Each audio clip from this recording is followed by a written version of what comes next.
I'm Swetfern Lee. I'm on the board of the World Justice Project.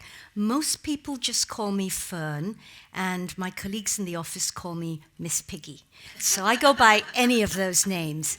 I'd like briefly to introduce our presenters: Emilio Cruz of Mexico, Zoe Ritter of the United States, Darina Machak of Ukraine, Maurizio Alajon of Ecuador, and Mahbat Kitsi of Kyrgyzstan. I must have mispronounced everybody's names, and I'm going to apologize in advance. Teach me, I'm teachable. The World Justice Challenge 2022 is a global competition to identify, recognize, and promote good practices and high-impact projects and policies that protect and advance the rule of law. We have 3 categories, and to me, today it's the category in this room: anti-corruption and open government is one of our most important. Without open government, it is impossible to hold governments accountable. We may never know about corruption until it is too late or at all. The doctrine of open government gives citizens the right to access documents and proceedings of government, to allow for effective public oversight and accountability of governments.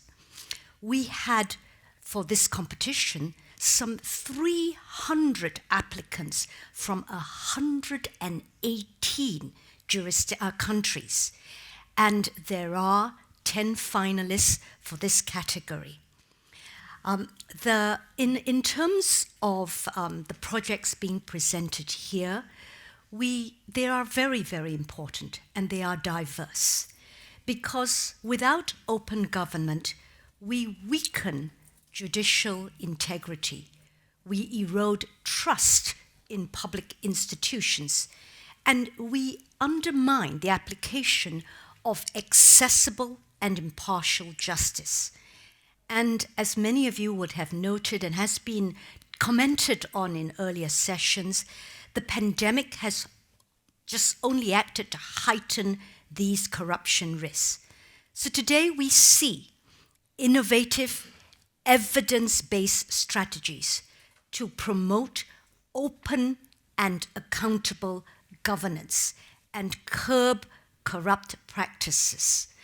I had, in fact, some remarks on each one of these projects because I think they are incredibly exciting.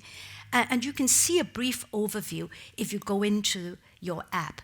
But I've decided not to talk about it right here, just to give our projects and our presenters a little bit more time. So here's how we will work. I will introduce each one extremely briefly, and then let the presenters speak for their projects. And I just want to say they're amazing, they're impressive. They're out there and they're moving the needle, but they need your help and support in all sorts of ways. It's not just winning the prize. Connect them to the right people you know. Give them the right context. Give them your support. Give them your moral support. So please listen attentively, because what we will do is I'll give a 1-minute presentation, and then we'll have 9 minutes from each one. And then we'll try and do a 30-minute moderated discussion. I have a bunch of questions for them, but I'm flexible. And if you have something, just stick your hand up and participate. So that's our format, and we'll try and get you to lunch on time. I'll start with Emilio Cruz, who's from Mexico, and he's going to talk about his Natural Resources and Transparency Index, NRTI, and it's about increasing access to information on Mexico's water, fisheries, and forestry systems. Emilio.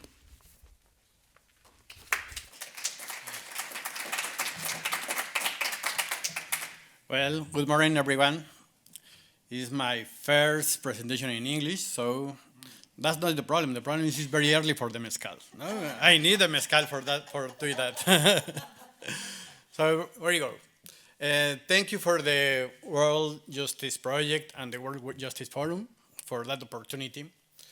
And I will represent I represent that four organizations: the Cartocrítica, Causa Natura, and Fondo para la Comunicación y Educación Ambiental, and I work in the Reforestamos México. So, what is what is our inspiration? That's the problem. No, when the people ask to the government, what happened with our resources, and the government said, do you need know that? No, do you need is the clock of secrecy? So for that reason, we have look information about the forestry, water, and fishing. But and create the index, no, the Natural Resources Transparency Index. This is a metric that qualify the state of transparency public information on the management of natural resources and fishing resources, forests, and water. But what is the common in that resources? All right, the government give the concession and exploitation permits and subsides and inspection and surveillance. So that is the common. But what we do about that? No, which the indicators are evaluation?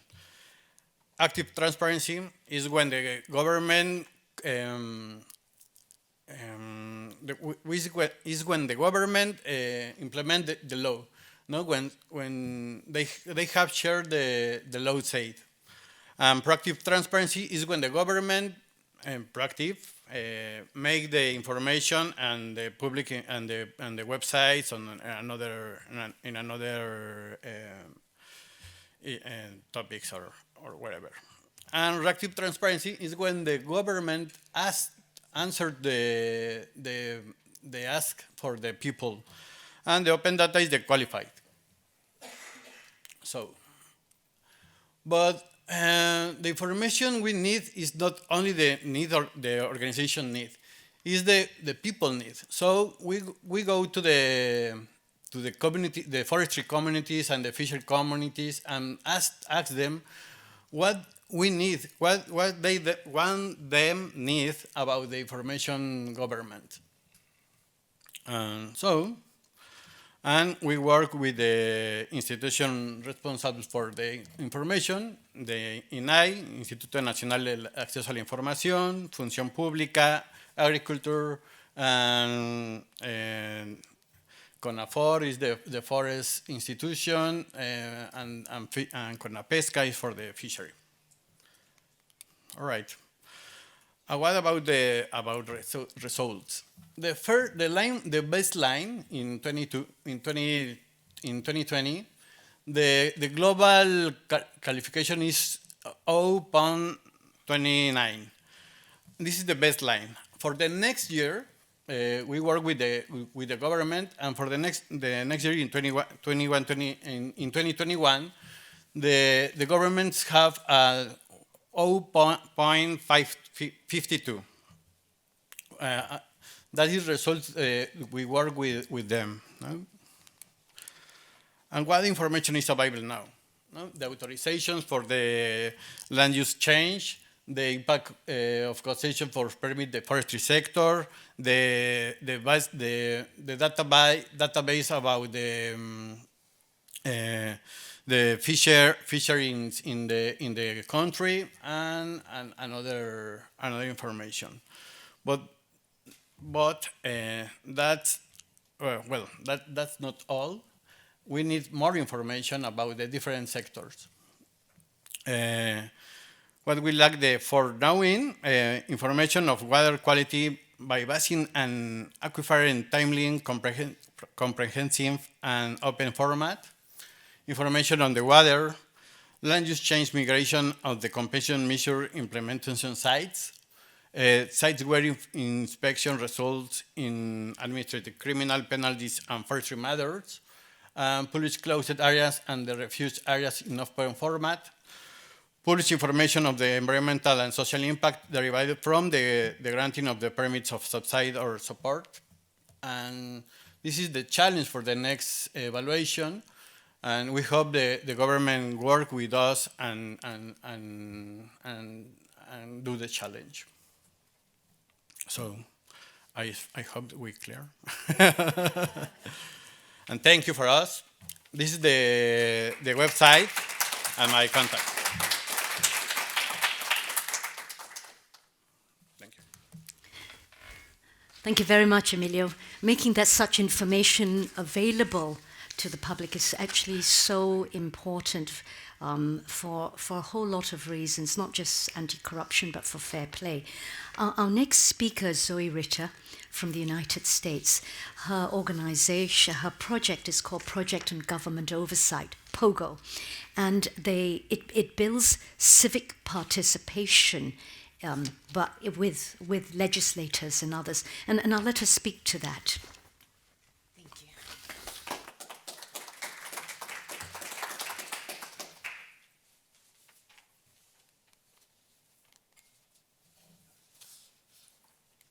The way power works at every level, at the United Nations or in your neighborhood, is do you have a community that stands behind what you stand for? And if you do, you'll have more power. And if you don't, you won't.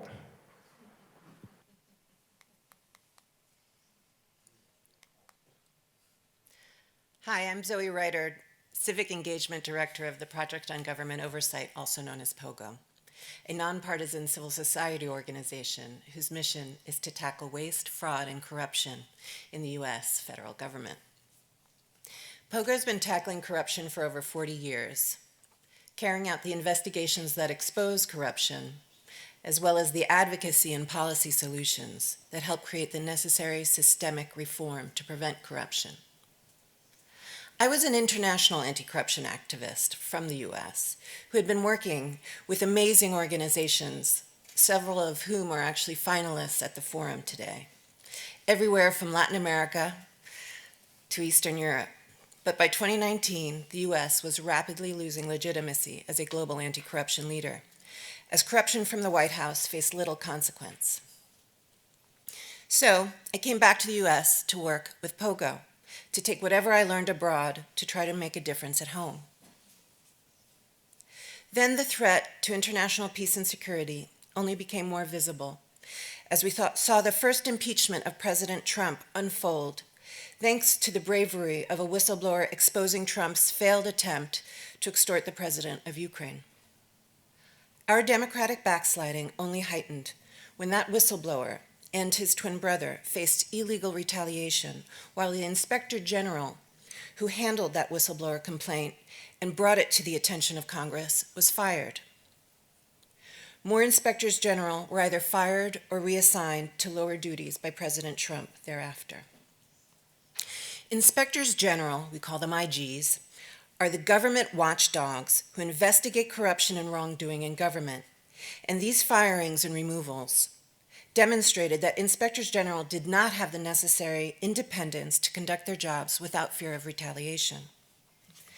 It was clear that more needed to be done to protect the integrity of Inspectors General. At the same time, however, POGO had come to see that our basic formula for success, that is, having our Washington, D.C.-based experts bring evidence-based advocacy solutions to policymakers, was not always enough to get politicians to actively champion our reforms. Our staff heard time and again from members of Congress that while our policy solutions might be critical reforms, until they hear from their constituents on these issues, they won't prioritize championing those solutions. I wondered whether this could really be true, whether just getting a member's constituents to speak directly on these issues to the members themselves could actually move them.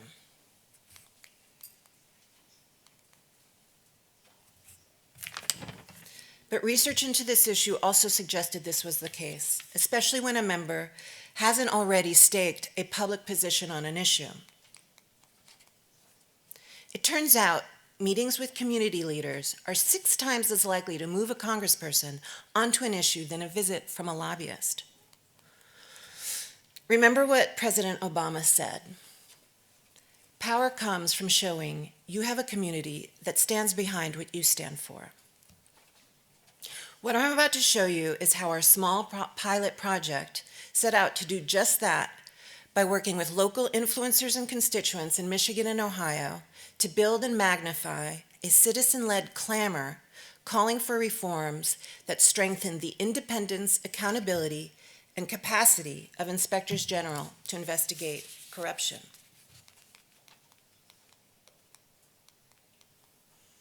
Why Michigan and Ohio? On the one hand, because senators from each state head the committee responsible for drafting and advancing proposed oversight legislation onto the floor of the Senate. Without their championing of the issue, our proposed reform to strengthen the inspectors general system would not get very far. On top of that, we also know that more Michiganders and Ohioans see corruption in government as a huge problem. How do we know that? Because in 2021, we commissioned a survey of likely voters in those 2 states, and this is what we found. 81% of voters in both states agree corruption is widespread throughout the federal government, and 73% of those voters say corruption has increased in the federal government over the past 10 years. So we got to working to build some communities in Michigan and Ohio. We worked with partners on the ground to identify potential local champions. We worked with those champions to help them better understand the stakes in Congress around the issue of inspectors general reform. And then those POGO ambassadors and local influencers, such as radio announcers, worked with POGO to create a very loud sound cloud, calling for stronger corruption watchdogs in government. Now keep in mind that the year prior to our efforts, one of the 2 lead senators was not prioritizing advancing legislation or even holding a hearing on the issue, which is a key step to get legislation passed.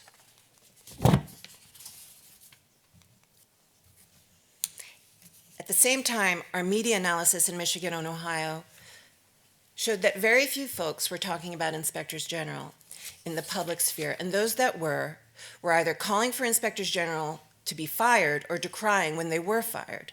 However, none were actually calling for reforms. But then we got started to work with our community to create some noise. We held more than a dozen in-district roundtables with our POGO community leaders and the offices of their members of Congress. Those POGO community leaders published 11 op-eds in local papers calling for inspectors general reform.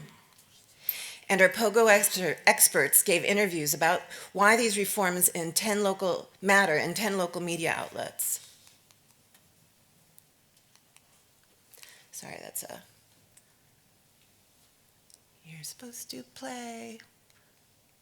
That's supposed to be a sound clip of my colleague Liz Hempowitz saying that Americans are really fed up with corruption and we see the need for this kind of reform. Oh.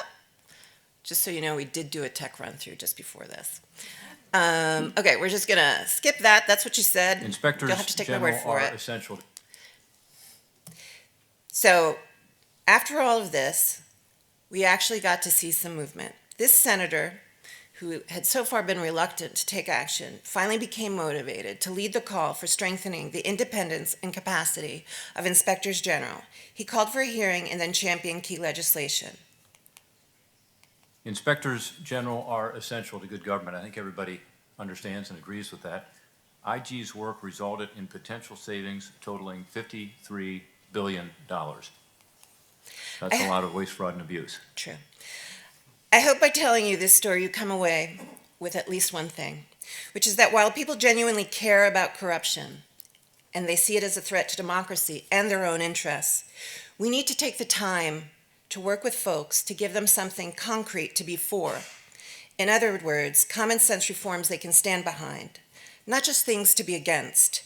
And we need to give folks the tools to make some noise in their districts, uplifting these reforms. Essentially, we need to create community, because when we do, it actually generates the necessary political will for reform. Now, this isn't rocket science. It's more like acupuncture in the body politic, creating very specific, targeted waves of political energy that lead to change. Thanks very much. I look forward to your questions.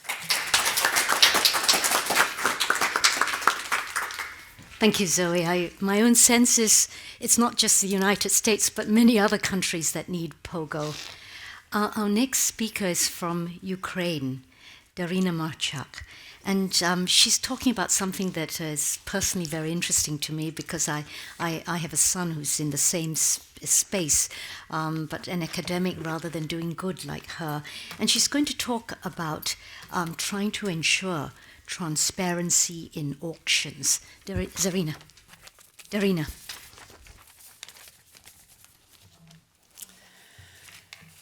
Hello, everyone. I'm Darina Marchak, CEO for Prozora Sale company, and it's a Ukrainian IT startup owned by the government. The Ukrainian word Prozora translates as transparent and defines initiatives in Ukraine that make traditionally non-transparent areas of public activity open and accessible.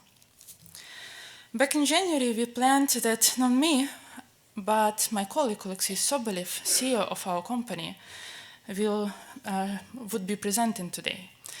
However, Russia has started war against Ukraine, so there is a martial law right now, and men are not allowed to leave the country in order to be able to join armed forces once they are needed. But even if you are not on the front line, each of us has our own front, and is doing our best to bring closer our victory. We are fighting for our freedom, European values, and the ability to live in prosperous, democratic, and vibrant country. During the last 5 years, Prozora Sale team is helping to achieve this goal. The very core of Prozora Sale idea is to build an IT tool, electronic auction system that makes corruption in any deal with state or municipal assets impossible. How did that work before? You can see it on slides. Ukraine, as a Soviet legacy, had enormous quantities of state and municipal assets, buildings, enterprises, land, other assets.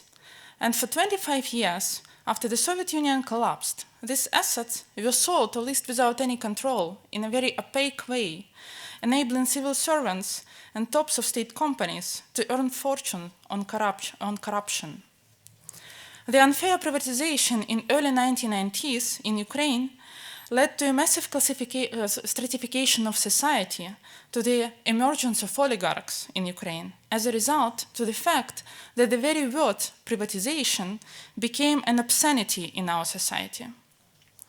For almost 20 years, politicians were afraid to make any attempts to sell obsolete state assets, thus provoking inefficiency, corruption, and low budget revenues. That leads to low investments opportunities in infrastructure and social development. Prozora Sale is an electronic auction system that fully digitalized the procedure of selling or leasing state assets and removed the possibility of manual intervention into the auction procedure.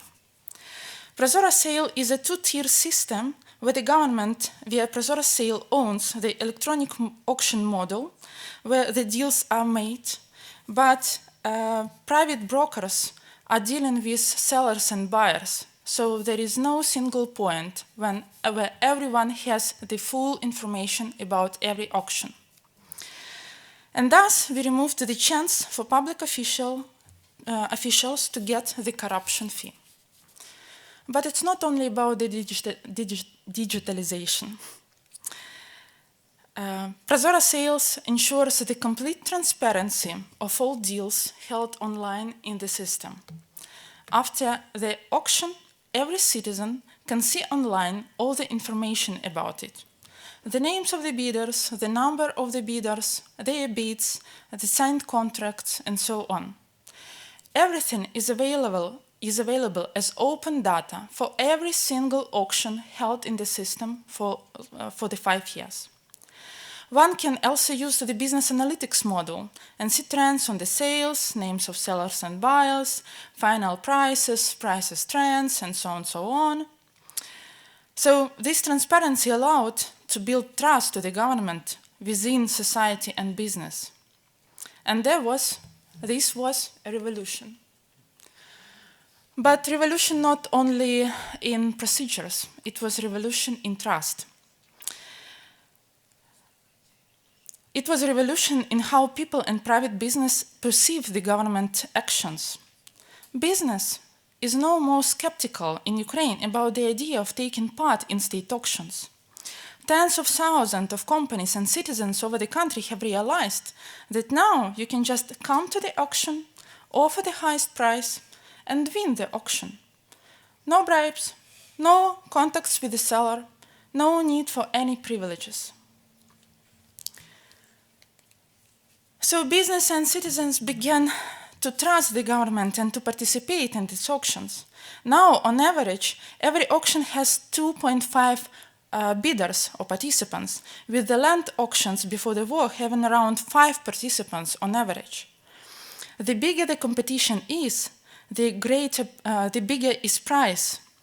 And the government, thanks to this trust and transparency, has finally begun to receive a fair market prices for its assets. Since 2018, all small privatization of assets in Ukraine, that is privatizations of assets up to $7 million, goes through online auctions at Prozoro sale. 4,000 successful auctions are held in the system. That means that more than 4,000 obsolete assets all over the country found new owner who is willing to invest and create working places. Local and state budget received $370 million in revenue that can be used now for city development projects. Here you can see how the obsolete building of the Kiev Central bus station, it's photo just of 2 years ago, has renovated by the new owner and has now also has a hotel, restaurant, parking seats, and so on. Another example, big IT Ukrainian company SoftServe purchased an inactive prison in Lviv to turn it into a creative campus. After 25 years, finally, the word privatization in Ukraine is no longer an obscenity. So, where the full transparency exists, there exists trust as well. The first experience of e-auctions for privatization and selling assets of bankrupt banks was so successful that other markets have come to us with the same request, to build transparency and trust amongst the stakeholders. Nowadays, at Prozoro sale, you can buy mineral extraction rights, state and municipal land, non-performing loans, assets of companies that went bankrupt, and so on. And for now, the total income, the total revenues of sellers from Prozoro sale auctions equals $2.5 billion.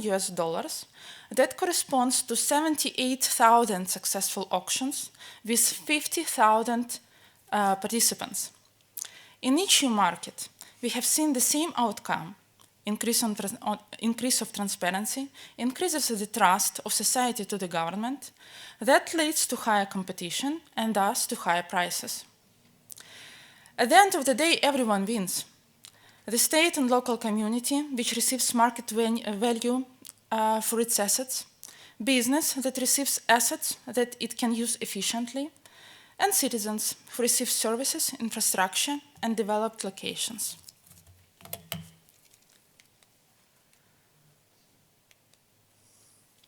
This is our mission, building markets and trust.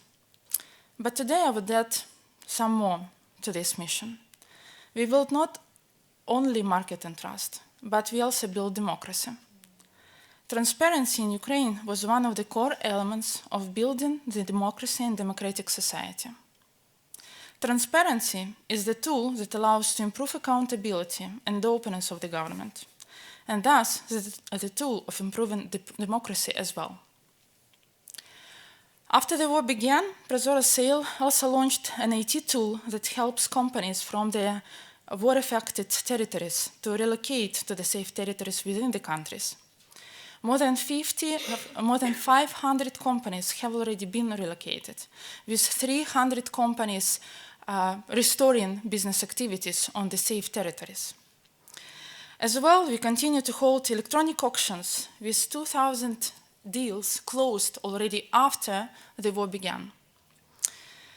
So we are continuing to do our best at the front where we can, building markets, ensuring trust between stakeholders, and supporting our country and our economy.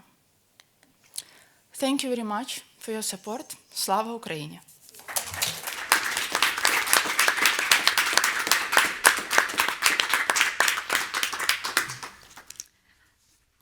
Darina, thank you for that really deeply touching presentation. Thank you. Our next presenter is from Ecuador, Mauricio Alarcón. He's going to talk about the promotion of open parliament at the national and local level, how it works, what they have done, why it's important. Please, Mauricio.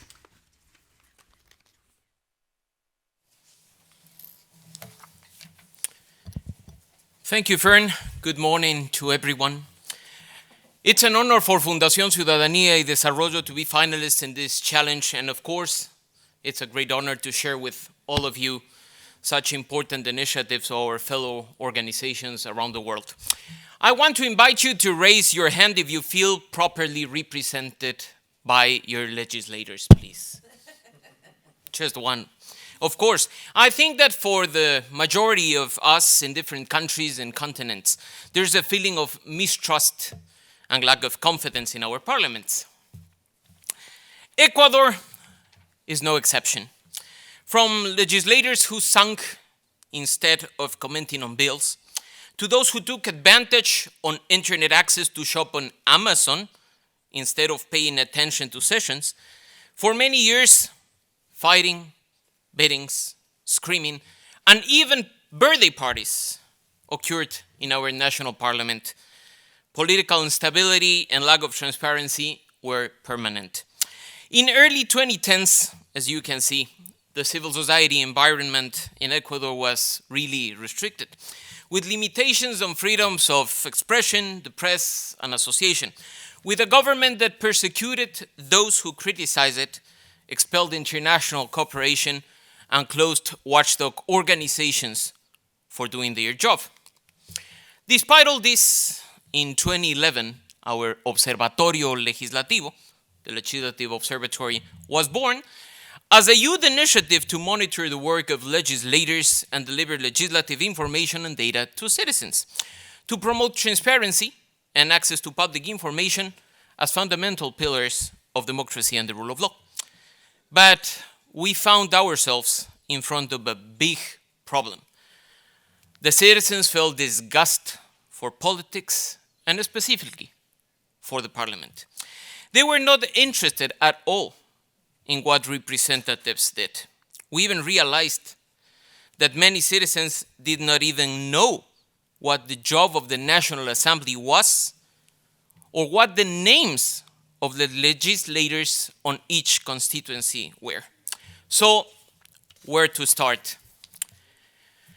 The first challenge was to decide which was the best way to centralize legislative data, to centralize legislative information in open formats.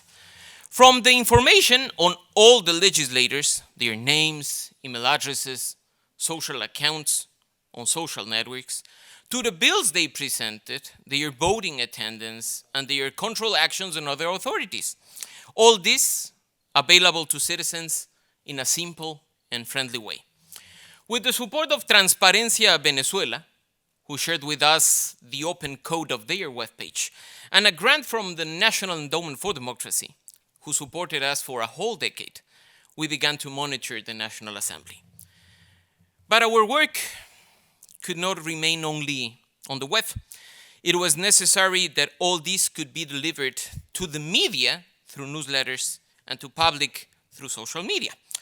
From the very first moment, we approached the National Assembly itself and the legislators to team up and work for transparency. You can imagine that the reaction was not the best. Although many legislators saw us as the enemy and feared us for exposing the work they did, we took a big step when we not only monitored their work, but gave them an opportunity to improve their activities through training. Like the citizens, we discovered that many legislators and their teams also didn't know how to do their job. Since 2013, in addition to the legislative reports being produced, we have promoted trainings in legislative technique, parliamentary practice, transparency, anti-corruption, and open parliament. To date, we have trained more than 500 legislators and legislative officials. But our work has not been limited to just publishing information and training legislators. We are not just a think tank, but an action tank that advocates to promote and defend democracy and the rule of law in Ecuador.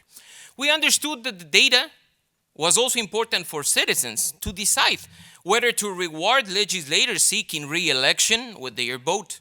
So we managed, and we were really successful, to avoid the re-election of the assembly members who worked the list based on data. We understood also that to defend the rule of law, it was not enough to promote transparency.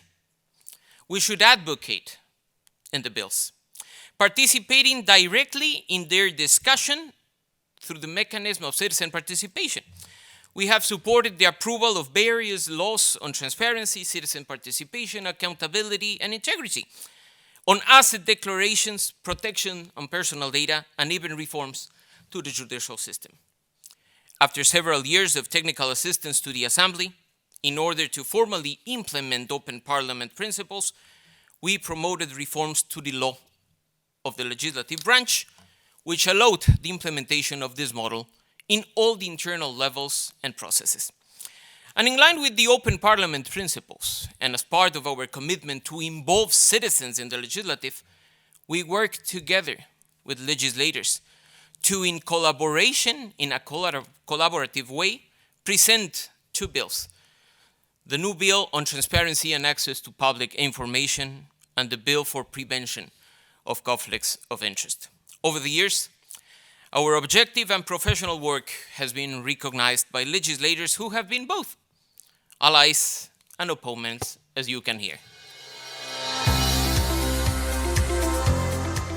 Si no fuera por el Observatorio de la Función Legislativa, no estuviéramos debatiendo ahora el tema de las inasistencias injustificadas.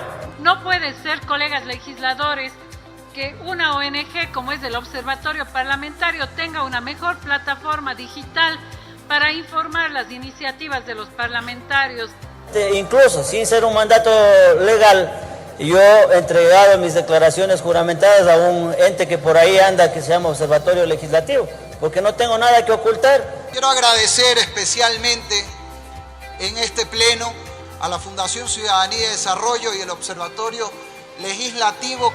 Solicitó el archivo de un proyecto de ley en contra de su empresa, de la cual, insisto, es accionista. Y no lo digo yo, lo dice el Observatorio Legislativo, compañeros.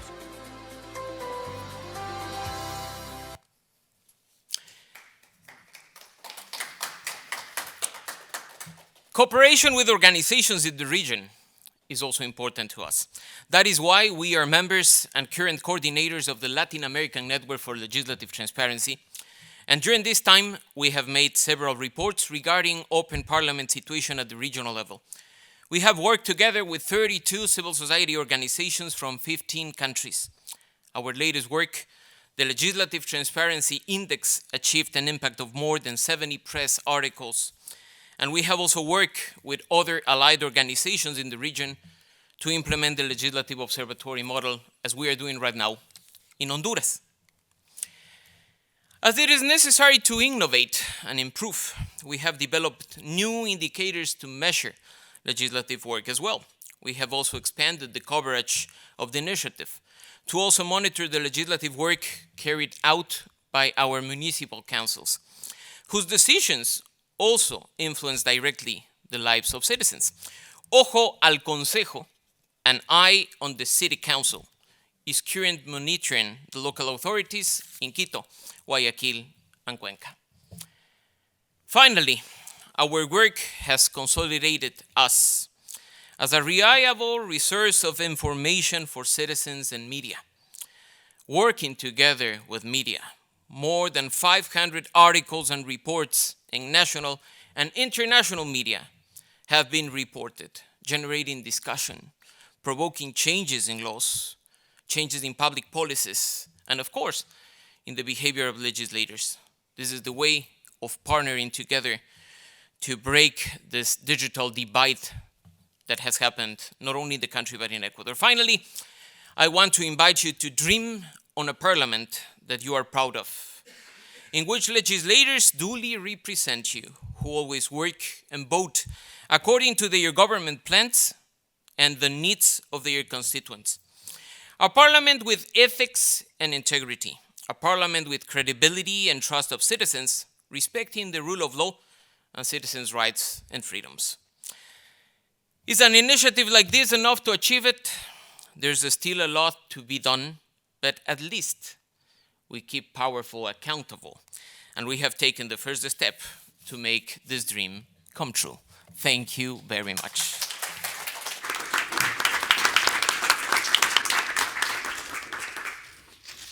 Thank you very much, Maurizio. We'd like to import what you do to many other countries. Our last speaker, Makhabat Kitse from Kazakhstan, is going to talk about investigative journalism and public accountability. And I'd like to just put a little bit of a few remarks, though I have tried to keep brief, because we have a little bit of time on that. I come from a country, Singapore, where press freedom is almost non-existent. That compared to Kazakhstan, we rank far, far behind. And when I say far behind, we're sort of probably double the digit in the ranking, close to the bottom. Singapore ranks not just behind many of its neighbors, Indonesia, Malaysia, and elsewhere. It ranks behind the UAE, Rwanda, Uganda, Nigeria, Congo, just to give you a sense of the lack of any press freedom or accountability in Singapore. But we're here to hear about what happens in Kazakhstan through investigative journalism and how that impacts public accountability. So please.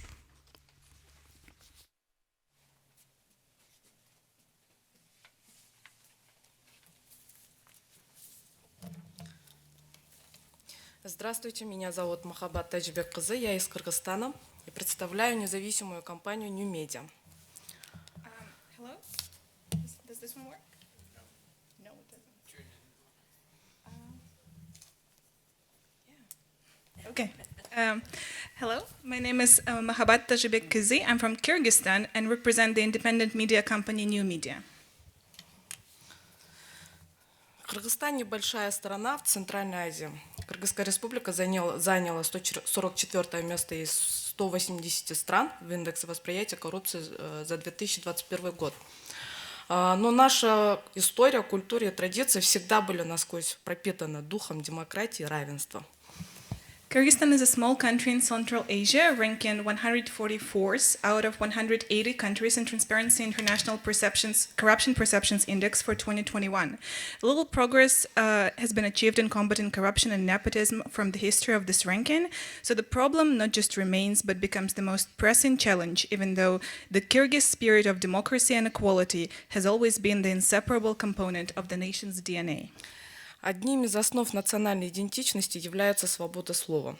Есть древняя кыргызская народная поговорка «баш кесмек бар, тиль кесмек чок», что означает «можно рубить голову, но не язык». В древности не было журналистов, но у нас, у кыргызов, были аканы, импровизаторы.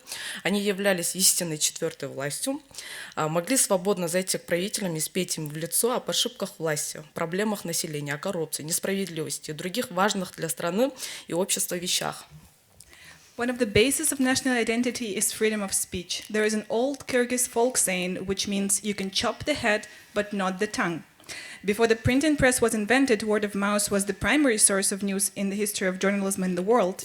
The universal truth is shared by Kyrgyz akins, the folk performers, informing people about the news, problems, injustice, corruption, hypocrisy, and criticism for poor governance. Till nowadays, they have been playing a crucial role in shaping the perceptions of democracy and freedom of speech, as making the voices of the community about the most burning issues heard to the rulers, even if it costs their life. Наша организация смогла объединить современную расследовательскую журналистику и традиционных носителей свободы слова, акинов, импровизаторов, и возродить их роль в обществе. Мы относительно молодая организация, нам всего лишь 1,5 года, но на сегодняшний день с нами считаются власти, и есть много сторонников нашей деятельности. Хочу привести пару примеров влияния наших материалов на общественно-политическую жизнь. Standing firm for the values of democracy and freedom of speech, we build a synergy by bringing together the investigative journalism and the traditional bearers of the freedom of speech, akin improvisers, to revive their role for the benefit of open society. We're a relatively young organization, just 1.5 years old, and we have the trust and loyalty of the wide population, and it's unexpectedly high. The reaction of the current government is not as positive, even though it is committed to fight corruption. There are a couple of examples to present. 10 января 2021 года мы опубликовали расследование про то, как родственники Айбека Токоева, начальник одного из отделов финансовой полиции, обогатились. У них появились шикарные квартиры, заправки, земельные участки после назначения Айбека на должность. А 18 января его задержали за незаконное обогащение. On January 10th last year, we published an investigation on our YouTube channel. It reveals how the relatives of Aybek Takoev, the chief of the financial police and an ex-employee of the State Service for Combating Economic Crimes, got rich after his appointment. A week after investigation was published, he was detained for illegal enrichment. Другое расследование, Дашков, сам себе поставщик, вышло 18 февраля 2021 года. Наша команда выяснила, как бывший глава Кыргызской железной дороги Василий Дашков выигрывал тендеры у себя же самого. 25 марта Дашкова сняли с должности, и 18 мая его задержал ГКМБ, обвинив в коррупции. Another investigation called Dashkov, his own supplier, came out in a month. It reveals how Mr. Vasily Dashkov, by a number of companies, won tenders from the governmental organizations, which he served as a chief of at the time. As a result, he was dismissed from his position in March, and on May 18th, he was detained by the State Committee for National Security on allegations of corruption. Еще одно расследование про свата президента Садыра Джапарова. Мы выяснили, как фирма, связанная со сватом президента, выигрывает тендер на $500 000 сом, около $6 миллионов в госкомиссии, которую он сам же руководил. На следующий день после выхода расследования премьер-министр дал разъяснение по этому тендеру, а на второй день он был снят с должности. Another investigation concerns the in-law of the current president of Kyrgyz Republic, Sadyr Japarov, and the reaction of the government was to dismiss the in-law after the investigation. The investigation concerned appropriating 6 million of the local currency, somas, following winning a tender in unfair way. Я на пресс-конференции президента Садыра Джапарова спросила его, за что он снял с должности своего свата. Он ответил просто так. I asked Mr. Sadyr Japarov at his annual press conference why he dismissed his in-law, and he replied that he has done so with no reason.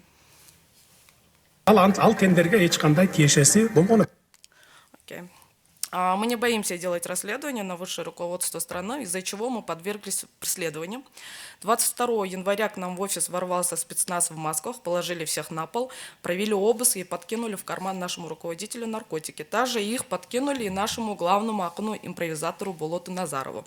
И это произошло спустя 2 дня после выхода антикоррупционного расследования про семейный бизнес главы спецслужбы Кыргызстана Камчибека Ташиева. Since we're not afraid to make this kind of investigations, we often become subjects of political persecution. On January 22nd, National Security broke into our office in masks. They put everybody on the floor. They conducted a search and planted drugs in our leader's pocket. They have also planted drugs to our main Akin improviser, Bolot Nazarov. This happened after 2 days after the release of an anti-corruption investigation about the so-called family business of the second person in the country. And he's the boss of the people in masks. His name is Kamchibek Tashiev, the chief of the State Committee of National Security.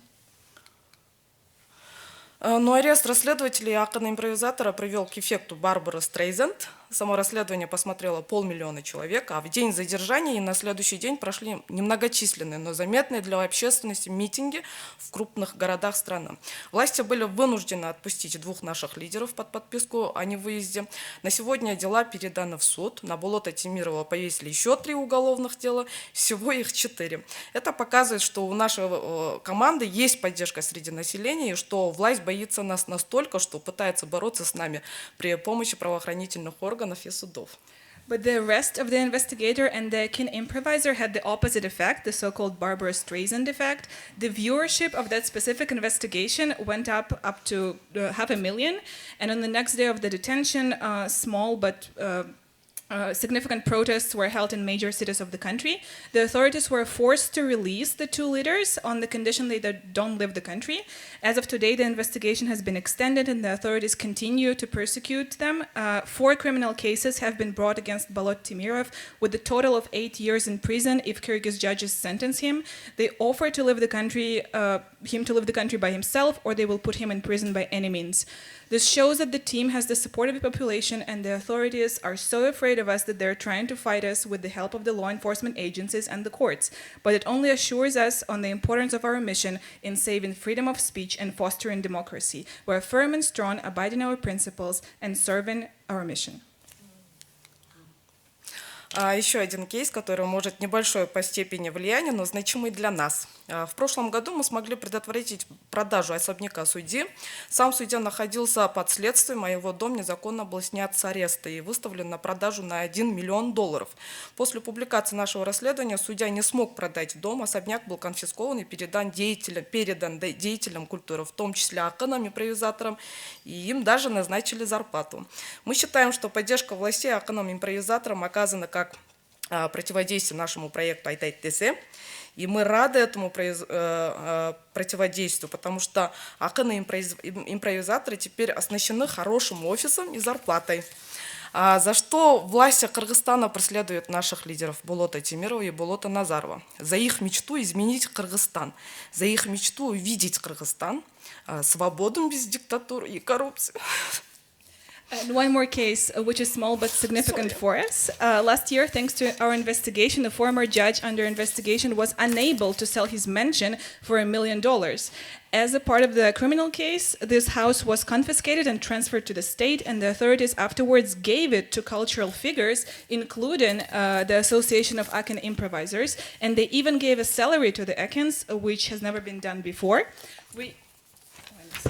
We consider that the support of the authorities to the Akan improvisers is a reaction to our project Ait Dese, and we're glad that it was supported because the Akan improvisers are now equipped with a good office and a salary. We hope that our project was able to ignite in their souls the memory of the former greatness of the Akan improvisers and their role in the society. So why are the Kyrgyz authorities persecuting our leaders, Balot Timirov and Balot Nazarov? For their dream to change Kyrgyzstan, for their dream to see Kyrgyzstan free from dictatorship and corruption. The authorities failed to break our team. We continue our work and we keep moving towards our dreams. И послезавтра у Болота Назарова планируется суд. И на следующий же день у Болота Темирова. The hearing for Balot Nazarov is scheduled the day after tomorrow, and the hearing for Balot Timirov is scheduled on the next day. Thank you. Thank you.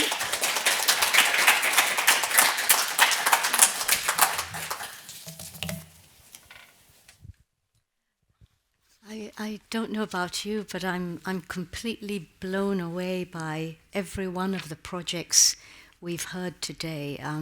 The courage, the imagination, the ideas, the leadership. It's just been incredible. I'd like to invite our presenters to come up and we can have a little bit of an interactive session so that you can hear a little bit more from them. I'm going to just sort of change the sequence a little bit in the sense that I actually have a series of prepared questions, but and usually I'd invite you to ask at the end, but I know so many have grumbled that they never got a chance to ask or hear an answer to their questions. So I'm going to start by asking if you have questions, and if we have time, I'll see whether you have some more at the end. So, do you have questions or comments for any of our amazing presenters?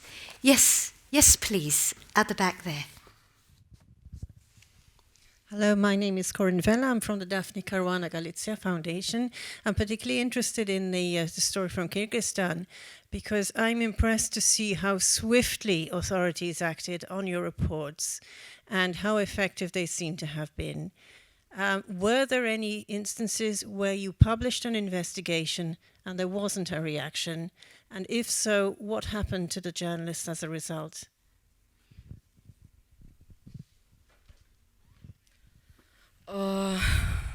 Здравствуйте еще раз. Были случаи, да, они вначале хотели вообще не реагировать, а после того, как уже общество начали поднимать вопросы, они, естественно, начали реагировать как-то. У них, у властей двойные стандарты, поиграть на общество, но были преследования, они прослушивали наши телефонные разговоры, были секс-видео, у нашей сотрудницы, они опубликовали это все, засняли, в моем квартире обнаружилась скрытая камера, прослушка, плюс, они проникли в нашу личную жизнь, и этим начали дискредитировать. До сих пор идут дискредитации. Hi again. Yes, there were cases when initially they didn't react, and then when they were faced with the public pressure, they did react. They really do have double standards in that regard. They only act when there is a pressure to act. And what happened to the journalists was the persecution. The examples that Marhabat mentioned included wiretapping the premises, also publishing a sex video of one of the employees, and Marhabat also found hidden cameras, as far as I understand, in her own apartment. So various kinds of persecution. Other questions? Anybody else? Yes, please. My question is for Mauricio. It was very impressive to see the various members of the legislature reference your organization. And I was curious, how do you maintain a balance of keeping the legislature accountable, but also having a productive relationship with them at the same time? Thanks for your question. We have a love-hate relation between legislators and our observatory, because it usually happens that we launch a report and we say, this is the top 5 of absent legislators who have not participated. And they just start calling us by phone and saying, why the hell you're doing that? I have been participated. And I have proofs that I've been there at the plenary sessions. And we say, well, if you have proofs, send those proofs to us. We make the corrections that are needed, and we call the media so we can fix. They don't have proofs. They checked, in many, many cases, their own data, and they have seen that we were right, because we process official data. We just use public information. It's not about perceptions. It's not about opinions. It's about data. So in that case, in those many cases that we have had during this decade of work within the Observatory and the National Assembly, we have had amazing experiences as working together with legislators after their reports for changing bad practices and to improve those practices, and another ones who even chased us, as they did with Marcelo, to a restaurant and start pushing him and try to, you don't know who the hell I am, and be careful because I'm going to be behind you because of what you said and what you did. So that's part of the love and hate relation. That while you are doing an objective and independent and a work based on principles, not on the ideologies, you will be really successful, as we have been during this decade. Wow. Justice Jilani. Thank you. I'm Justice Jilani from Pakistan. I have a question from the gentleman from Ecuador.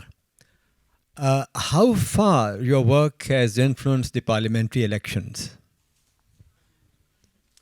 As I mentioned, and thank you very much for your question, usually people in, I think, not only my country, but every single country, vote with the heart, not based on data. You see the candidate with a huge smile and telling you that he or she is the best, but if they are looking for re-election, you have data to show people if they have done what they say, or if they have done what they promised you in the last campaign. Based on data, we were really successful in turning down re-election candidates. Not only national, as we have national and local candidates for the National Assembly, but also local ones. And of course, those legislators and candidates hate us as well, because we go to media and say, well, they are looking for re-election, but they haven't worked for 4 years, and you have paid for them, and they are not representing you. So now you have the opportunity to give your vote to another one who can duly represent you. So we have been very successful. The initiative was formed in 2011, as mentioned, and we have had legislative elections in 2013, 2017, and the last one in 2021, and we have been really successful in the 3 of them. Wow. Well done. Well done. There you go. Nancy, and then the gentleman at the back. Yes, I have a question for our presenter from Ukraine. I'm wondering, who would you say is the biggest advocate to help with your work? Is it the people who are winning the auctions? Is it the government? Is it the people? I would imagine that there are people who are very angry about this new process because now they're no longer winning and benefiting. So what is the balance? How are you able to have the allies you need to make sure everybody believes this is the best new way? Thanks for the question. Very good one. For the at the very beginning of the project, the major advocates were volunteers and experts that understood that the procedure of selling assets is totally corrupt. But then, once we began to show results, it appeared that a lot of stakeholders a lot of people within different groups of stakeholders are interested. For example, governmental officials, for them, it appeared to be rather quite a quick win to show their efficiency, because when they come and say that, okay, you see, my predecessor sold this kind of asset for 500,000 hryvnias, and I'm selling it for 50 million hryvnias. It's drastical change, and it's a quick win that people manage to sell. So first are public officials, not everywhere, but I see this request from many ministers right now. And for example, when the minister is appointed, recently it was a case, his deputy called me immediately and told, we have this fish issue. We need to make it transparent. Let's try to work together. Another client is local MPs from constituencies, because as well they need to show results for their constituencies, and it's quite easy to show results with us. And the third group is buyers from private companies, because they quickly understood what actually changes. Earlier, they were restricted from taking part in auctions, and they understood, for example, railroad wagons. Ukraine has harvested a lot of agricultural products, and on top of the marketing season, it was the fight to get wagons, trains to take agricultural products exported. And there were always a lot of scandals about corruption, about business didn't believe that Ukrainian railroads managed to deliver these tracks and wagony. Cars, yeah, thank you. In a transparent way. And when Ukrzaliznytsia began to work with us, just in half a year, everything is good, more or less. Yes, some business is not happy that it's not this business who gets these cars right now, but everyone understands that it's Prozora sale. There is no corruption, sorry. So a lot of stakeholders. We still face a huge opposition from a number of sectors where people do not want to get this transparency in, but we are working hard to get these new fields into the reform as well. Can I try a little follow-up question from a jurisdiction that I'm very familiar with? What do you do, or do you face a problem when the state defines the terms or requirements of the election of the auction such that their favored party will win? Because that's a common technique in a jurisdiction I know well, where the company that's ultimately owned by a chum of theirs, usually a former member of parliament of theirs, is the only company that can win the terms of. How do you deal with that? Or is that not a problem in Ukraine? I think that we are hard negotiators when talking to government, although we are a state company. But for example, if we have request from some particular ministry or state company to work with them, they are sometimes trying to make us compromise on some particular issues to let them have these tricks in place. Our position always is that the most important thing that we have besides our electronics auction system is our reputation. And we will not ever play any games with any politician or minister in order to get some market, but to compromise on our reputation.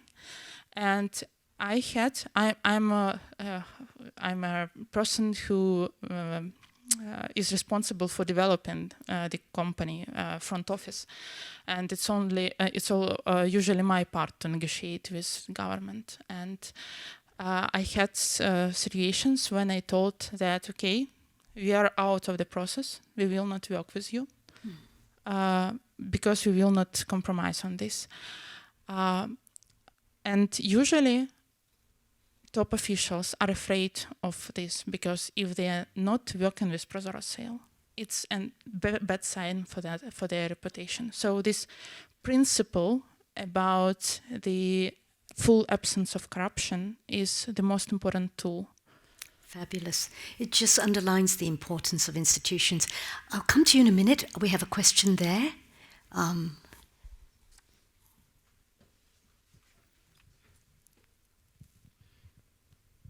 Thank you. I'm from the United Nations affiliated institute, which is in Tokyo, and it deals with a whole lot of work with anti-corruption. We have the ONCAC implementation seminar every year. I've been in this anti-corruption thing for a relatively long time, and I've heard many situations in many countries, and it always puzzles me that you were all talking about those corrupt people, bad politicians, and corrupt officers. Also, is there anyone of your organization that focused on educating better people? I mean, the next generation, because if you have good people in those positions, then there will be less risk for corruption, of course, and this will be much more humane, other than restricting people with laws and regulations and computers.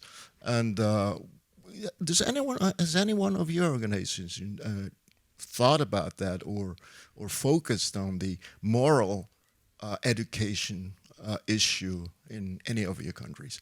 Thank you. Should we start with Zoe, and because we haven't heard from you, and then work our way down to Maurizio and Darina after that? Yeah, I would say that Pogo works very hard to champion reforms, and so we get less purchase from, calling a specific politician corrupt. We're really trying to focus on what the systemic reforms are necessary, and we do a lot of work, as I know that Mauricio's organization does as well, which is to train the staffers, and we have a congressional oversight initiative which works very closely with the staff in Congress so that they understand the tools that are available to them. But I will say that there are drivers far beyond the educational tools that might be available that create the conditions and the incentives either for integrity or against integrity. And so we really try to tackle those. And just to repeat, I don't think we get that much purchase calling out an elected official, though we do that. But by the time they've broken the law, we're just part of the clamor. So I think it's much more effective to think more systemically about the incentives, and the real challenge is getting folks to want to sort of champion those reforms. So our whole focus, their civic engagement work, is actually training citizens to be able to call for specific reforms. Again, being for something and not against something is fundamentally the mindset. Maurizio. The initiative I presented is one of more than 10 initiatives we are now having at FCD. And based on what you've said, we are implementing a school on integrity based on the school on integrity that is run by TI.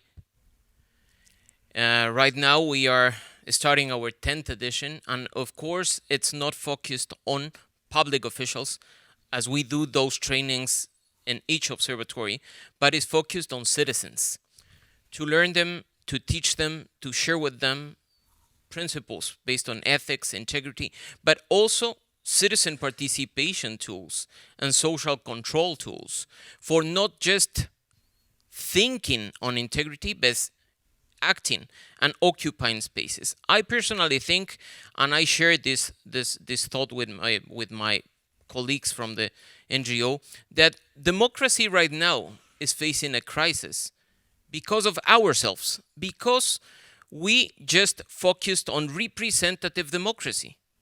We just take care of going on the election day and vote, and that's it. But we don't care on what happens from election to election. So we must empower people to do participative democracy and to empower on participation tools that must be active from election to election. That's what we are trying to do, especially focused on youth, because they are not receiving the same education than most of us received when we were at school or high school. Things have changed. And another powerful tool for sharing integrity and ethical principles with youth is using social media. Right now, for example, TikTok has a huge penetration in Ecuador, and I'm not good at TikTok at all, but he is. So he's the one who sings, dance, and do whatever he wants to teach young people about integrity, about what their authorities are doing, and how to push them to be accountable. So we must move not only in our showcase and what we think is our scenery, but also on theirs to be successful. And that's well worth making a song and dance over. Darina, Not for me. Darina, very briefly, would you like to respond to that, and then we'll go to the next question? My personal opinion, I'm part of the state system, public administration, and I'm not an enemy, and I do not think my opinion is that 97% of all public officials are very fair, just, and good people. So our major principle is to eliminate possibility for corruption, but another principle is to explain people, public officials, local officials, the benefits of working in transparent way.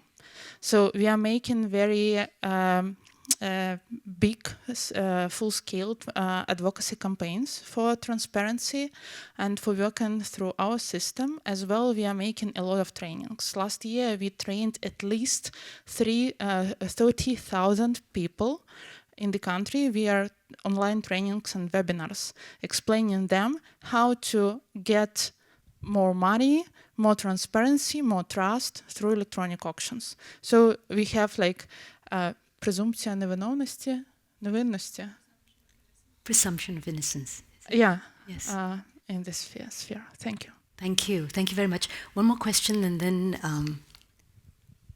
Hi, my name is Tom Bridle. I work at a USAID contractor called Chemonics that does a lot of democracy and governance projects. I just want to say on this question, I think it's really troubling to think about corruption as something that you educate away and that you kind of moralize in that way. Like, there are a lot of situations where, there are systemic forces which make people who are normally good people act in bad ways, and there are situations where very bad people act in good ways. So I think you have to think about it as a systemic problem, and in particular think about the norms, systemic norms that create and discourage corruption. But I had a question which was much more technical and boring, which was about in Prozoro, why is it a private company? Why is it a company?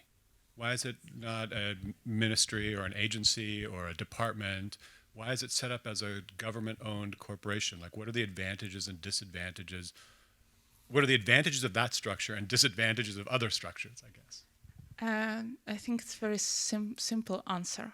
From the public administration management point of view, you need to divide the function of public policy management, public policy formulation, and public policy implementation. We are implementing body. Although we have knowledge, expertise, and tools to develop policy, and this is our focus as well, but we are still implementing body, and it's very wrong approach to put implementation tools into the governmental agency or ministry, because you will have conflict of interests. You will formulate policy and implement policy and control policy within the single body. And in Ukraine, this configuration of working of ministries was one of the major difficulties for efficient public administration. No, I agree. And a robust, independent institutions, robust and independent, are in fact one of the best protections against corruption. Not that education isn't important, but one needs robust institutions. I'm going to say we're going to need to wind up. I did see you had your hand up, and if you want to stay afterwards, let's go on. But I have a question for all our panelists, and I'm going to start with Emilio because we haven't had a chance to hear from you.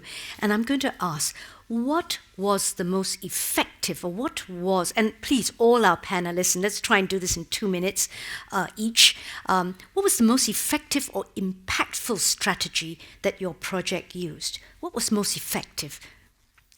The most effective of our project is we work with the authorities. No? The authorities decide to involve the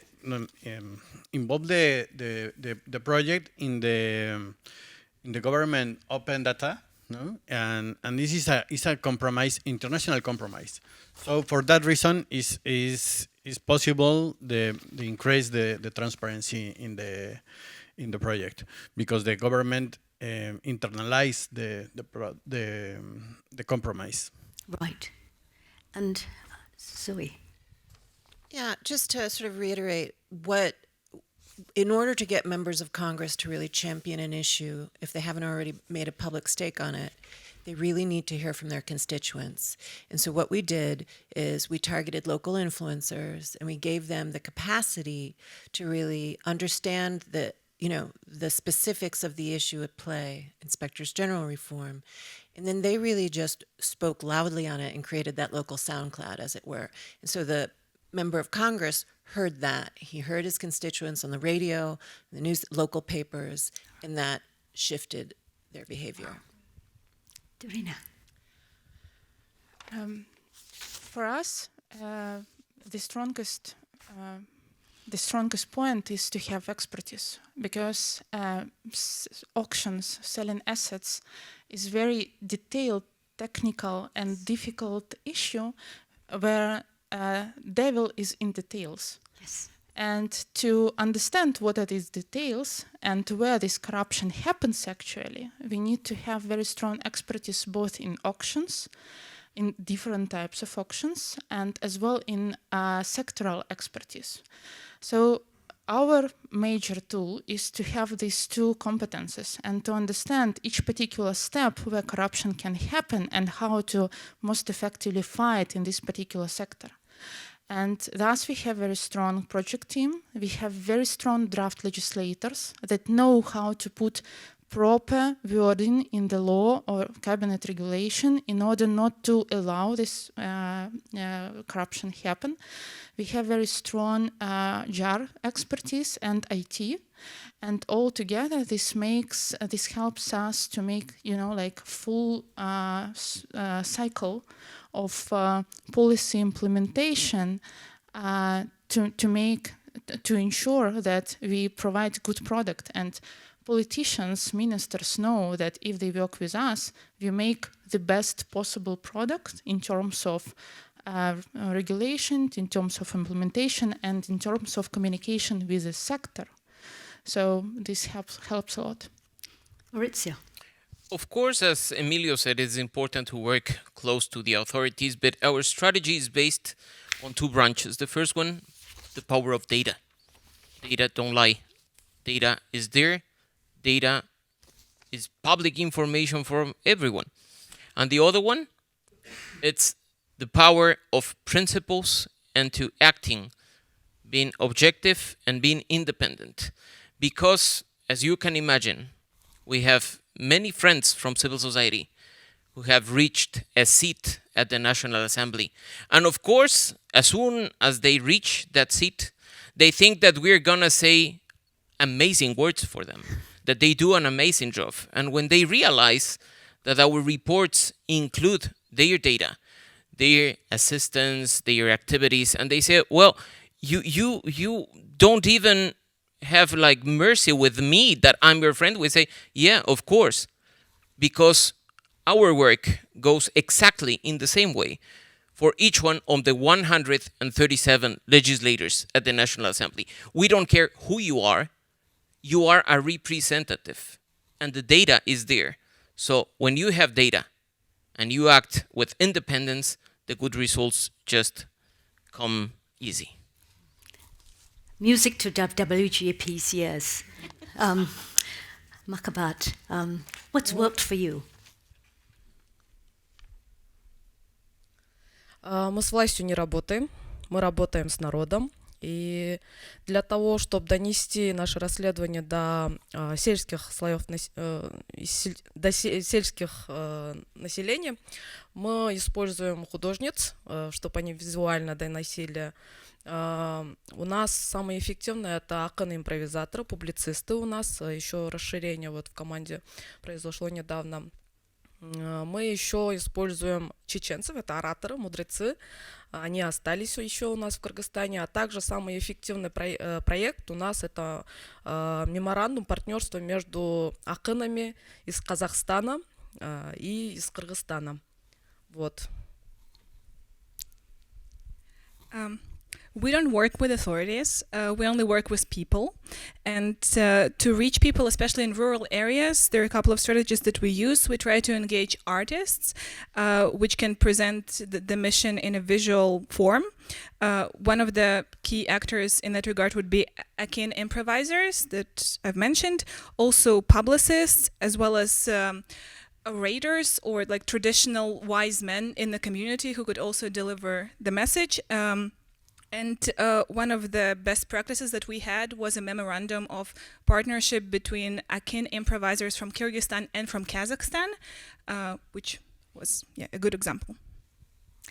Thank you. Thank you very much. I'm going to wrap this up. I know some of you still have questions, so I apologize. Please come forward. Last evening, I spoke to one of our winners from a prior year, and she said the best thing about winning was not about the money, but it was about all the connections she made. She learned a lot, she got a lot of support, and others support each other. So I'd ask you to come and mob this group here after this. Exchange name cards, exchange ideas, ask questions, be supportive, learn from them, and let them learn from you and be helpful to their projects. Because indeed, I'm awed by the degree of passion, the degree of meaning that they do, and the quality of the courage. I'm sure you are too. So thank you to our most amazing presenters, and let's all be winners by having that engagement here, please. Thank you.